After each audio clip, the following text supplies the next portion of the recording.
how dependent is living one's dreams on, if you will, being in the moment? We always hear, be in the now, be here, be now, don't be yesterday, don't be tomorrow. How important is it to be here right now? In a sense, it is critical to the operation of the mechanism.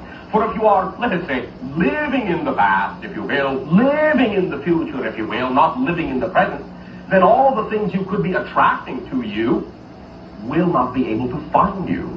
Because the present is the only experiential time in which you actually exist. So if you are not focused in the present, then you will not be aware of all the opportunities that are in the present for you to act upon. You will be looking elsewhere for everything else outside yourself, in the past, in the future. And all the time, right, as you say, under your nose are all the things you need, right within you, right here, right now.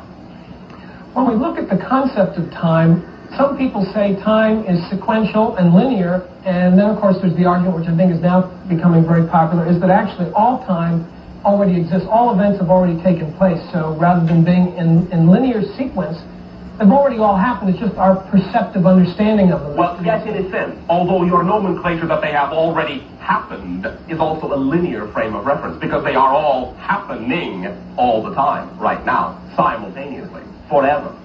But the idea is that both are true. Linear time is from within the perspective of the physicalized universe as you understand it to be, and that is the way you see it. It helps you focus upon the particular aspect of yourself that you are dealing with at any given moment, shall we say.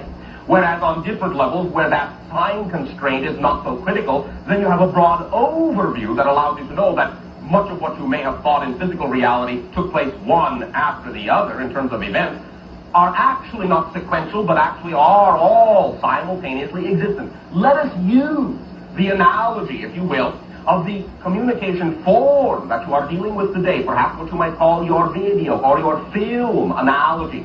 You know that each and every idea of the frame by frame by frame upon the film are all separate moments, separate instants, and you perceive them sequentially, one after another, in order to make sense or continuity out of the flow of motion.